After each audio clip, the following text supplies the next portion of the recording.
nous allons évoquer la question de l'extraterritorialité et spécialement de l'extraterritorialité numérique.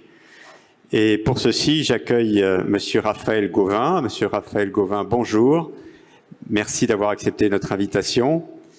Alors, vous n'êtes pas tout à fait un inconnu du grand public, puisque vous avez été député entre 2017 et 2022. Est-ce que vous pouvez peut-être retracer en quelques mots votre parcours? Oui, bien sûr. Donc, je suis avocat depuis 2001 maintenant, presque plus de 20 ans. Et donc avocat spécialisé plutôt en contentieux et contentieux pénal. Je défends les entreprises et leurs dirigeants dans des problématiques de corruption, des problématiques de fraude, cyber. Et donc voilà, et j'ai fait une parenthèse, j'ai été député de Bourgogne, de Saône-et-Loire pendant 5 ans. Et donc j'ai pas mal travaillé sur les problématiques de terroristes et puis sur les problématiques d'extraterritorialité et de renforcement des entreprises et de défense de la souveraineté de la France. Voilà, donc c'est un sujet assez nouveau. Il a des résonances anciennes, mais c'est un sujet qui, dans son lien avec ce que peut être les données et l'identité numérique, est plus récent. Et alors, peut-être on va commencer par la base, par pouvoir définir ce sujet. Comment est-ce qu'on définit l'extraterritorialité? Et peut-être est-ce que vous pouvez nous faire un petit résumé de l'historique de ces 20 dernières années sur le sujet?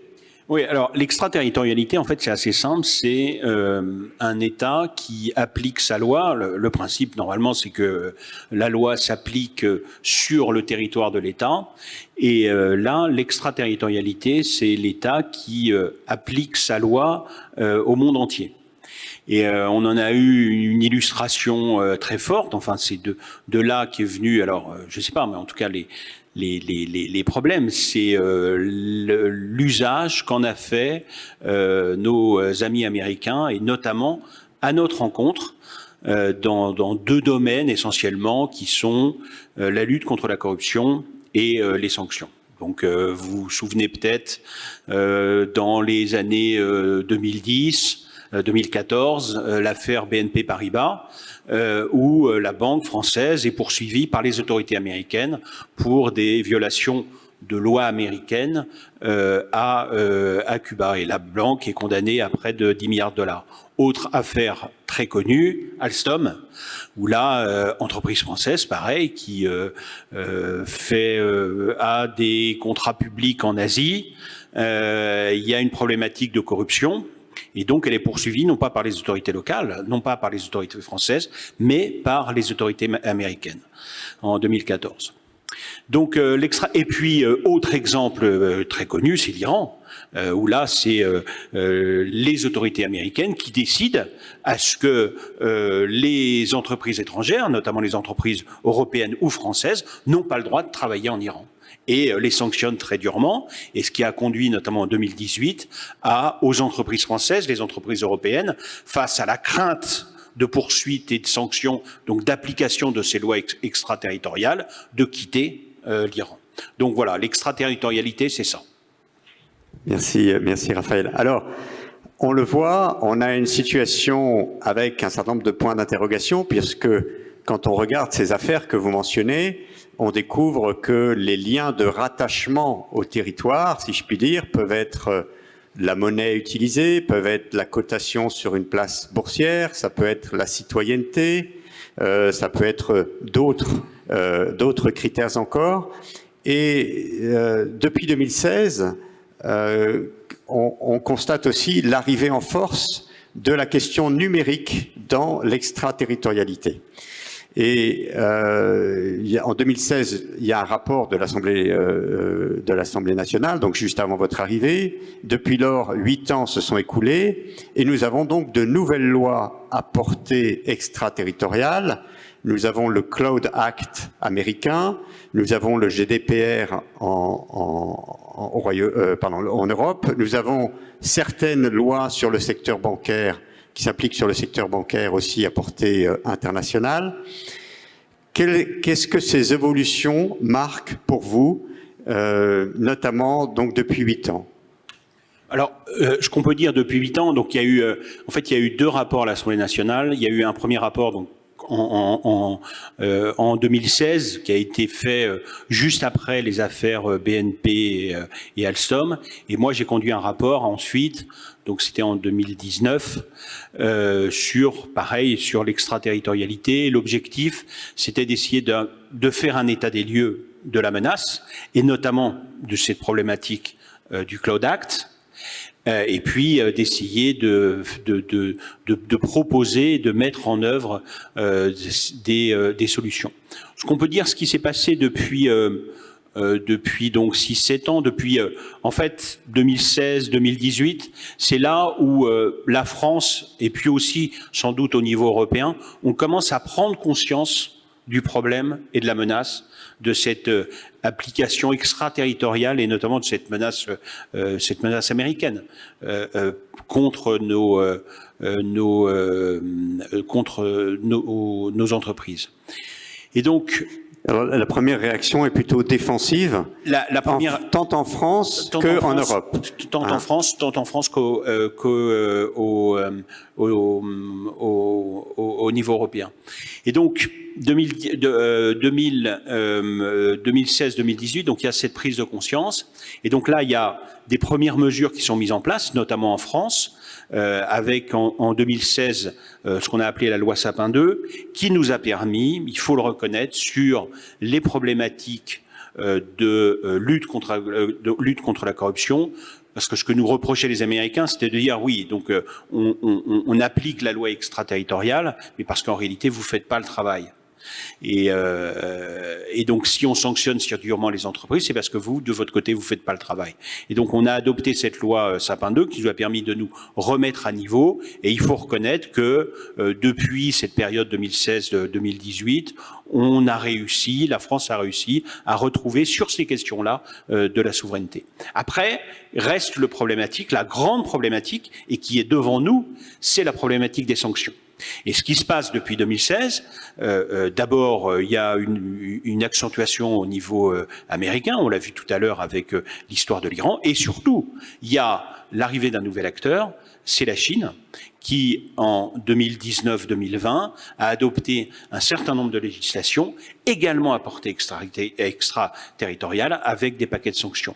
Et le risque auquel est confrontée de plus en plus la France et l'Europe, c'est cette multiplication d'applications des lois extraterritoriales qui, il y a 7-8 ans, la menace était essentiellement américaine, et là, aujourd'hui, on a une multiplication des différents canaux. Alors, qu'est-ce qui s'est passé? Donc, il y a eu en France cette réaction avec la loi Sapin 2. Moi, j'avais proposé aussi qu'on se remette à niveau avec ce qu'on appelle la loi de blocage, la loi d'aiguillage. Il y a une première réforme qui a eu lieu en 2022.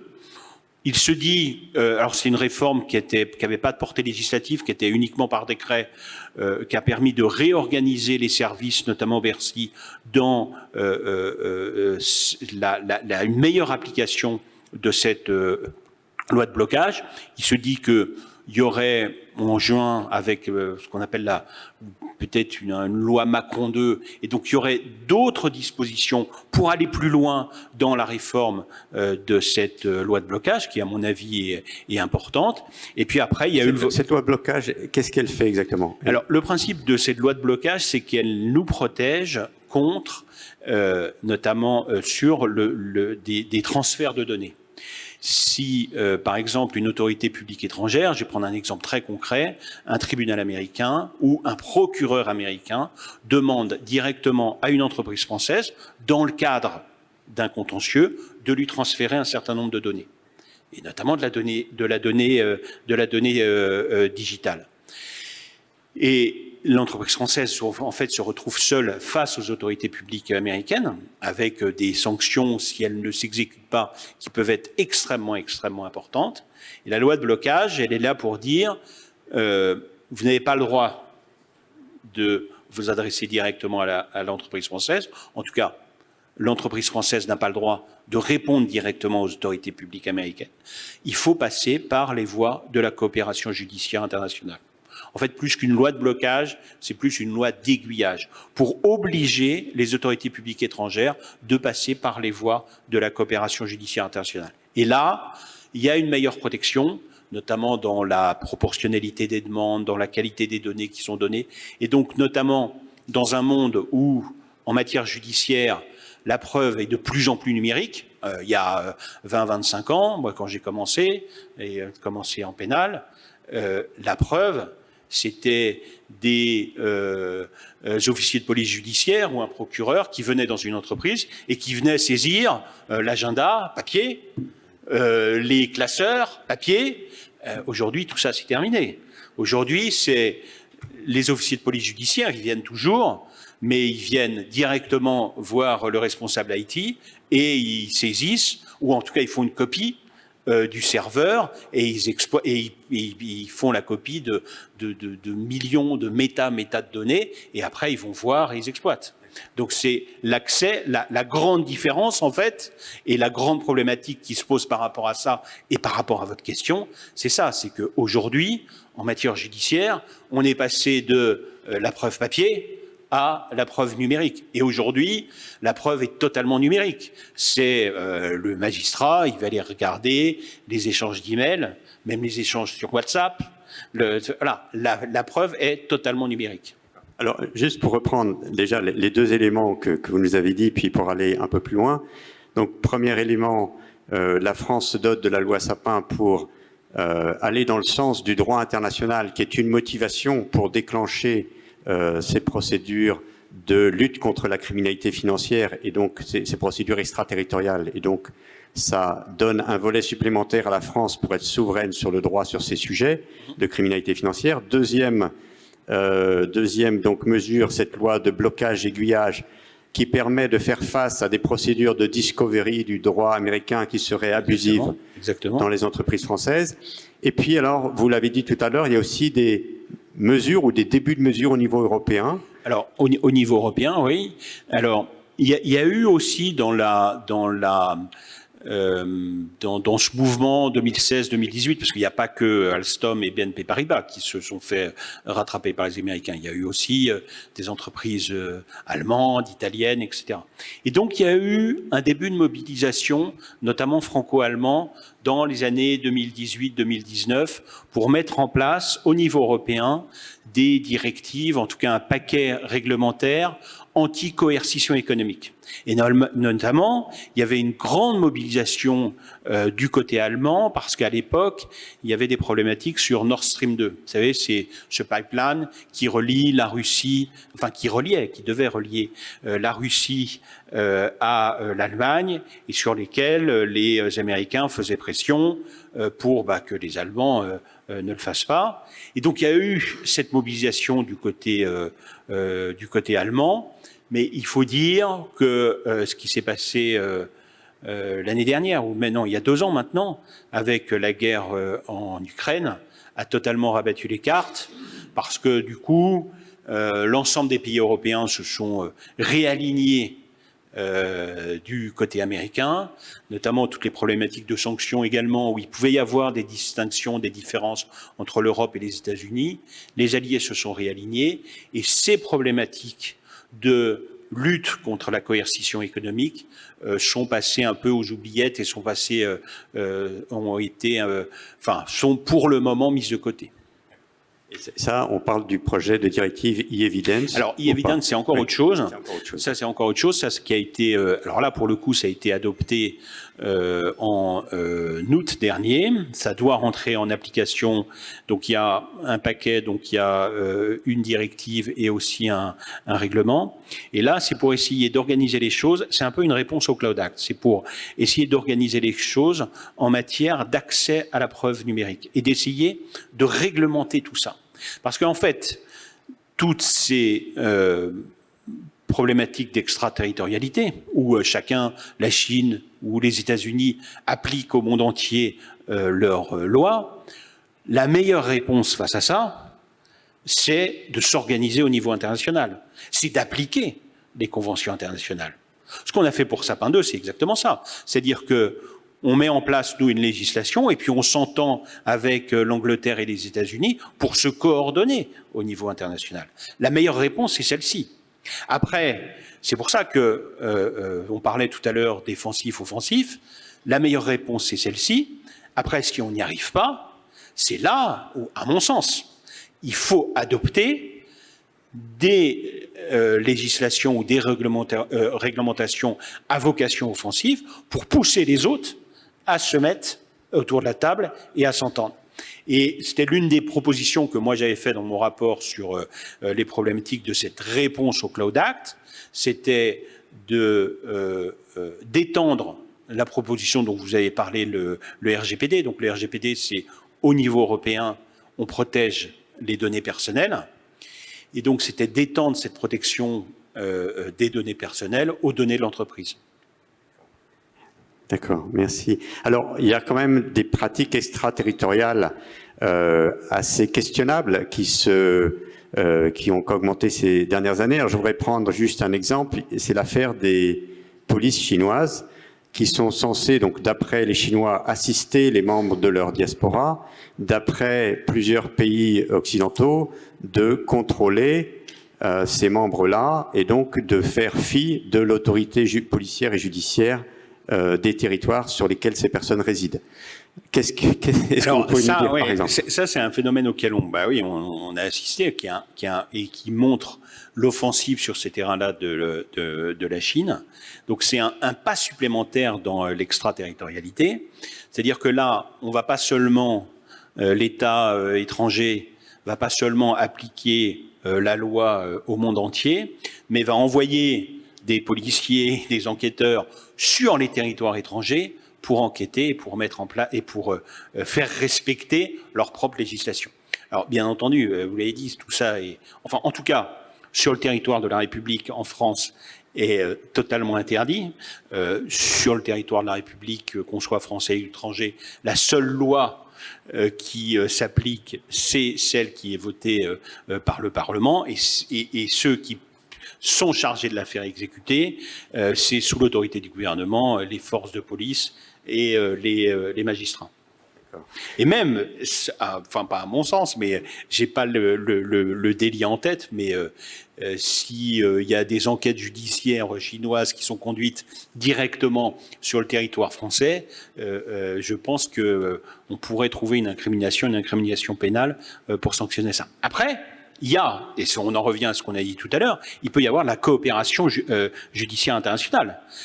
Évidemment que un juge américain ou chinois ou espagnol, etc., qui voudrait enquêter en France, il peut pas le faire directement, comme ça, comme les politiciens, mais il doit passer par les voies de la coopération judiciaire internationale, et ça sera un juge français ou des OPJ français qui iront sous le contrôle ou la demande des autorités étrangères, interroger, perquisitionner sur les pratiques. D'accord, merci Raphaël. Alors, je voudrais aussi avoir votre opinion sur certaines pratiques numériques d'extraterritorialité un peu différentes.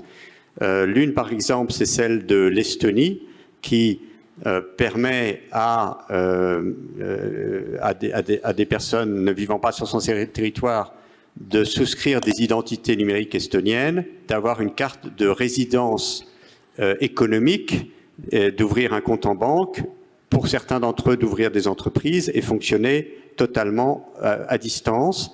Ça, c'est une pratique. Je pense aussi, par exemple, au Pakistan aussi, qui délivre des cartes d'identité spécifiques pour ses résidents à l'étranger, et également une carte pour les personnes qui ne se reconnaissent pas entièrement comme pakistanais, mais reconnaissent leurs origines pakistanaises. Et donc, c'est aussi une façon de pouvoir adresser leur diaspora, encourager des flux économiques, etc. Et donc, on voit ces pratiques qui se développent, notamment avec sur la base effectivement des données ou de l'identité numérique. Comment vous réagissez à ça? Déjà, alors oui, je sais qu'en Estonie, c'est quelque chose enfin, déjà le pays est, je crois, à 98 ou 99% a totalement basculé. Enfin là, pour le coup, il y a plus du tout de papier ou dans ses relations avec l'administration. Enfin, tout est complètement numérique. Et donc on voit, c'est que le pas d'après, Et c'est qu'il y a une distinction en fait entre on rentre dans le monde global et donc l'attachement au territoire. Ce qui est en principe, je vous dis, le principe sur lequel on a vécu depuis 300 ans, c'est que la loi s'applique d'un État sur un territoire. Et donc, en basculant comme ça dans le numérique, il y a plus ce lien-là, et donc se développent ces pratiques, et notamment de e-citoyens, où des personnes peuvent acquérir la nationalité ou directement en faisant des démarches numériques. Alors, je crois que effectivement, ça se développe. Il y a notamment ils ont mis ça en place, notamment pour favoriser l'attractivité économique du pays. En fait, l'objectif, c'est ça, hein, c'est pour favoriser l'attractivité. Je crois qu'il y a eu pas mal de freins parce qu'il y avait derrière tout ça aussi, ça a créé une espèce de bulle et ça a créé des problématiques avec les banques, et notamment en matière de blanchiment. Le problème du tout numérique et l'absence de vérification, enfin on l'a vu dans le forum avant, que même s'il y a plein de choses qui sont mises, mais avec l'IA, on développe des clones et il y a la législation actuelle en matière de lutte contre le blanchiment impose aux banques de vérifier l'identité et de voir la personne, qu'elle se déplace à la banque ou que le banquier aille dans les locaux de la société pour véritablement voir s'il y a une activité économique, etc. Et qu'il n'y a pas derrière des problématiques de blanchiment. Donc je pense que le frein, il viendra plus de là. D'accord. Alors, juste pour réagir à votre propos, quand même, il y a, je crois, 150 000 e-résidents, ce qui n'est pas grand-chose. Mais pour l'Estonie, qui a 1 million d'habitants, c'est plus de 10% de citoyens en plus, donc c'est quand même significatif. Et alors, la question que je voulais vous poser, parce que par exemple Éric Salobir disait ce matin que les maires disent qu'il n'y a plus de volontaires pour gérer les élections, que ça devient important de passer à l'élection numérique. Et l'Estonie, il n'y a plus de la majorité des habitants de l'Estonie qui votent en ligne aux élections européennes, par exemple. Donc, est-ce que finalement, ce rapport d'extraterritorialité, alors j'entends bien, il faut privilégier les conventions internationales, mais est-ce que la France n'a pas intérêt à développer une politique d'attraction numérique basée sur une certaine forme d'extraterritorialité numérique? Ça peut être pour des programmes culturels, ça peut être pour des programmes de citoyenneté, ça peut être pour animer sa diaspora, je ne sais pas, il y a peut-être... Est-ce qu'il n'y a pas... Alors ça se fait, hein. Je vois par exemple les Français, les citoyens français résidant à l'étranger, vous savez qu'ils ont leurs propres députés, même leurs propres sénateurs, etc. Les citoyens français résidant à l'étranger votent par numérique, votent par voie numérique. Et alors ça date, il y a pas tant que ça, hein. Je crois que c'est la réforme de 2008 ou de 2009, mais ça participe à ça. Évidemment qu'il y a de plus en plus de Français qui quittent, qui viennent résider à l'étranger, et donc le numérique sert à ça, et le vote par etc. permet de garder ce contact avec les membres de la diaspora. Peut-être le terme est un peu fort, mais en tout cas avec les citoyens français résidant à l'étranger. Alors, ça me fait penser à quelque chose. Par exemple, la France est dans le top 10 en général chaque année de ce qu'on appelle le soft power, c'est-à-dire un espèce de pouvoir d'influence. Ouais. Est-ce que utiliser les outils numériques pourrait aussi contribuer à ce pouvoir d'influence? Bien sûr, oui. Alors, son soft power, il est lié à notre histoire, notre culture, etc., qui fait qu'elle se diffuse dans le monde entier. Évidemment que le numérique permet et accélère et permet de renforcer ce soft power. Merci beaucoup. Je crois que nous arrivons au but de notre échange. Je regarde si on peut prendre 5 minutes. S'il y a des questions dans la salle, on peut en prendre une ou deux. Oui, il y a des questions là-bas. Je vous amène. On peut amener. Le terme ne va pas forcément être le bon, mais d'un administrateur ou d'une personne pendant plusieurs années qui est capable, en fin de compte, qui a la possibilité de lire dans l'ensemble, en fin de compte, des livres de comptabilité de la société en question. Ce qui me paraît quand même un peu étonnant. Est-ce que la France a développé des mesures pour protéger ces entreprises dans ce cadre-là? Merci. Oui, tout à fait, et notamment en matière donc sur ces problématiques de corruption, les décisions qui sont prises par le DOJ américain, il y a une sanction de l'entreprise et après l'entreprise doit s'engager pendant un délai de 5 voire 10 ans à mettre en place des instruments au sein de son entreprise pour être sûr que des pratiques de corruption ne se redéveloppent pas. La mesure qu'on a prise, je reviens toujours à la loi Sapin 2, donc qui a mis en place des nouveaux outils, et notamment qui a créé ce qu'on appelle l'Agence française anti-corruption, c'est qu'on impose maintenant, alors c'était vrai pour BNP Paribas qui était contrôlé par des gens, enfin directement décidés par le DOJ américain, mais par exemple dans l'affaire Airbus, ou l'affaire Société Générale, où là, il y a les décisions ont été prises par les autorités françaises, anglaises et américaines. On a imposé, et c'était dans la loi Sapin 2, donc que ces contrôles-là soient faits sous l'autorité de l'Agence française anticorruption, par l'AFA, avec des contrôleurs, donc qui sont souvent des experts comptables ou même des avocats, qui soient contrôlés par l'Agence française anticorruption. Donc la réponse, par rapport à votre question, elle était là. Merci. Est-ce qu'il y a une dernière question? Oui, au fond de la salle. Merci. Bonjour, merci. Moi, je souhaitais juste réagir à ce que vous avez dit sur l'Estonie, où les Estoniens peuvent voter justement à distance et pour les élections municipales. Je ne suis pas convaincu que ce soit la meilleure des solutions en France. Et effectivement, il y a un lien avec l'extraterritorialité si on met les centres de vote à l'extérieur, puisqu'on sait que le vote permet de maintenir le lien directement avec les maires, avec les élus locaux. Je crois que vous l'avez été, monsieur le député, je le suis, et on sait que si on n'a pas ce contact direct avec nos administrés, c'est extrêmement compliqué, surtout dans des élections qui sont aujourd'hui les plus plébiscitées par nos citoyens, de maintenir ce lien-là. Donc comment est-ce que vous arrivez à concilier ce maintien de ce lien-là, potentiellement, avec ces bases à distance qui nous permettraient de voter? Pour les élections européennes, ça fait plus sens, puisqu'on sait qu'aujourd'hui, c'est à la proportionnelle et qu'ils sont moins ancrés dans les territoires. Mais dans le cas des élections municipales ou départementales ou régionales, imaginons, comment est-ce que vous imaginez ça? Non, mais c'est un débat... nous qui avons traversé notre majorité et même l'Assemblée, de savoir quelle réponse démocratique en fait on apporte aux problèmes. On voit, il y a depuis 10-15 ans et même ces dernières années, et on risque de le voir en juin prochain, il y a une augmentation extrêmement importante de l'abstention. Et donc, comment on y répond?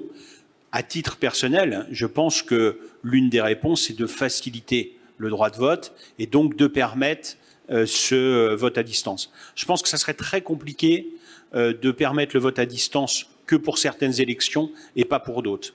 Je ne sais pas, je ne connais pas en détail là, mais ça, vu comme ça, ça risque d'être compliqué. Mais je suis d'accord avec vous. Enfin, dans le cadre du débat, les adversaires, enfin en tout cas ceux qui considèrent que il ne faut pas passer à ce vote électronique, ils pensent comme vous, c'est-à-dire que c'est important pour les citoyens que ce vote tous les dimanches ou les dimanches matins, que les citoyens se déplacent dans leur bureau de vote pour aller voter. Ça va peut-être revenir. J'ai vu que la présidente de l'Assemblée avait remis le travail sur le métier, alors sur les problématiques aussi de vote proportionnel ou pas, et aussi sur cette question de vote à distance. Donc ça va peut-être revenir dans le débat de manière sereine, je pense pas. C'est toujours, encore plus maintenant, extrêmement passionné, ce type de débat. Donc peut-être réponse dans quelques mois. Merci Merci beaucoup. Monsieur Raphaël Gauvain, merci beaucoup pour votre intervention. Je vous demande d'applaudir Monsieur Raphaël Gauvain.